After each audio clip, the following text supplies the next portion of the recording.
بسم اللہ الرحمن الرحیم۔ السلام علیکم صلی اللہ علیہ وآلہ وسلم۔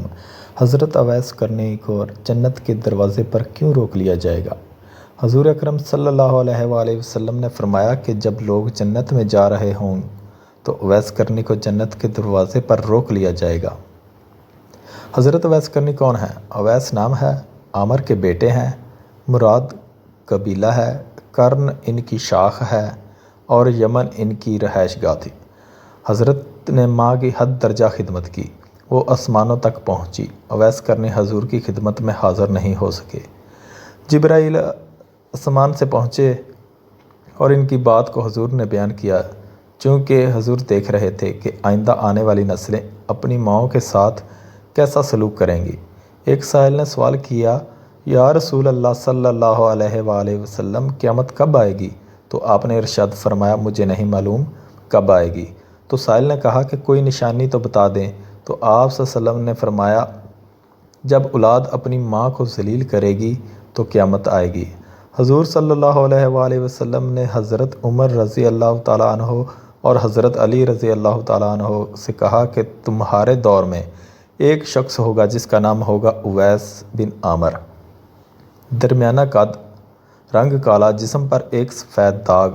حضور صلی اللہ علیہ وسلم نے ان کا حلیہ ایسے بیان کیا جیسے سامنے دیکھ رہے ہوں۔ وہ آئے گا، جب وہ آئے تو تم دونوں نے اس سے دعا کروانی ہے۔ حضرت عمر رضی اللہ تعالیٰ عنہ اور حضرت علی رضی اللہ تعالیٰ عنہ کو اویس کرنی کی دعا کی کیا ضرورت تھی؟ کی ضرورت نہیں تھی، یہ امت کو پیغام پہنچانے کے لیے ہے کہ ماں کا کیا مقام ہے۔ حضرت عمر رضی اللہ تعالیٰ عنہ حیران ہو گئے اور سوچنے لگے کہ حضور صلی اللہ علیہ وآلہ وسلم کیا کہہ رہے ہیں کہ ہم اویس سے دعا کروائیں۔ تو حضور صلی اللہ علیہ وسلم نے فرمایا، عمر، علی، اویس نے ماں کی خدمت اس طرح کی ہے، جب وہ ہاتھ اٹھاتا ہے تو اللہ اس کی دعا کو خالی نہیں جانے دیتا۔ حضرت عمر رضی اللہ تعالیٰ عنہ 10 سال خلیفہ رہے، 10 سال حج کیا، لیکن انہیں اویس نہ ملے۔ ایک دن سارے حاجیوں کو اکٹھا کر لیا اور کہا کہ تمام حاجی کھڑے ہو جاؤ۔ آپ کے حکم پر تمام حاجی کھڑے ہو گئے۔ پھر کہا کہ سب بیٹھ جاؤ، صرف یمن والے کھڑے رہو۔ تو سب بیٹھ گئے اور یمن والے کھڑے ہو رہے۔ پھر کہا کہ یمن والے سارے بیٹھ جاؤ، صرف مراد قبیلہ کھڑا رہے۔ پھر کہا مراد قبیلہ والے بھی سب بیٹھ جاؤ، صرف کرن والے کھڑے رہو۔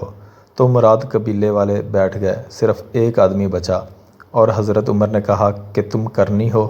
تو اس شخص نے کہا کہ ہاں میں کرنی ہوں۔ تو حضرت عمر نے کہا کہ اویس کو جانتے ہو؟ تو اس شخص نے کہا کہ ہاں جانتا ہوں، میرا بھائی کا بیٹا ہے، میرا سگا بھتیجا ہے، اس کا دماغ ٹھیک نہیں، آپ کیوں پوچھ رہے ہیں؟ تو حضرت عمر نے کہا کہ مجھے تو تیرا دماغ صحیح نہیں لگ رہا۔ آپ نے پوچھا کدھر ہے؟ تو اس نے کہا کہ آیا ہوا ہے۔ پوچھا کہاں گیا ہے؟ تو اس نے کہا کہ وہ عرفات گیا ہے اونٹ چرانے۔ آپ نے حضرت علی کو ساتھ لیا اور عرفات کی دوڑ لگا دی۔ جب وہاں پہنچے تو دیکھا کہ اویس کرنی درخت کے نیچے نماز پڑھ رہے ہیں اور اونٹ چاروں طرف چر رہے ہیں۔ یہ آ کر بیٹھ گئے اور اویس کرنی کی نماز ختم ہونے کا انتظار کرنے لگے۔ جب حضرت اویس نے محسوس کیا کہ کوئی آیا ہے تو انہوں نے نماز مختصر کر دی۔ سلام پھیرا تو حضرت عمر نے پوچھا، کون ہو بھائی؟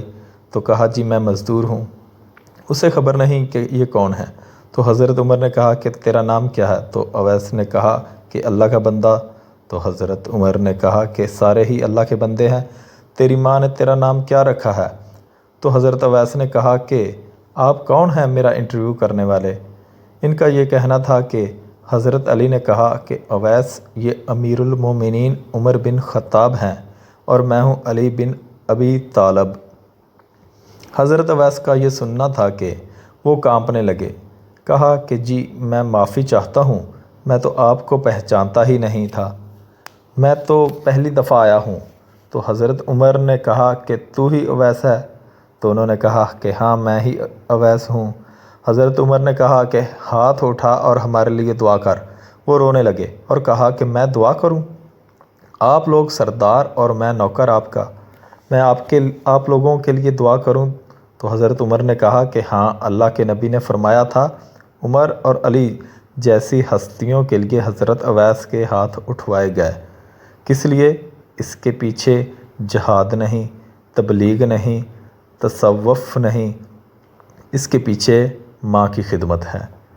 جب لوگ جنت میں جا رہے ہوں گے تو حضرت اویس کرنی بھی چلیں گے۔ اس وقت اللہ تعالیٰ فرمائیں گے کہ باقیوں کو جانے دو اور اویس کو روک لو۔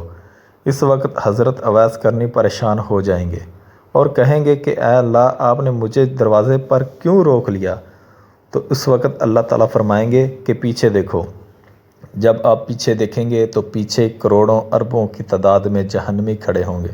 تو اس وقت اللہ فرمائے گا کہ اویس، تیری ایک نیکی نے مجھے بہت خوش کیا ہے، ماں کی خدمت۔ تو انگلی کا اشارہ کر، جدھر جدھر تیری انگلی پھرتی جائے گی میں تیرے طفیل ان کو جنت میں داخل کر دوں گا۔ سبحان اللہ، ماشاءاللہ۔ یہ ہے جی ماں کی شان، ماں کی خدمت کا یہ صلہ جو حضرت اویس کرنی کو ملا۔ اللہ حافظ۔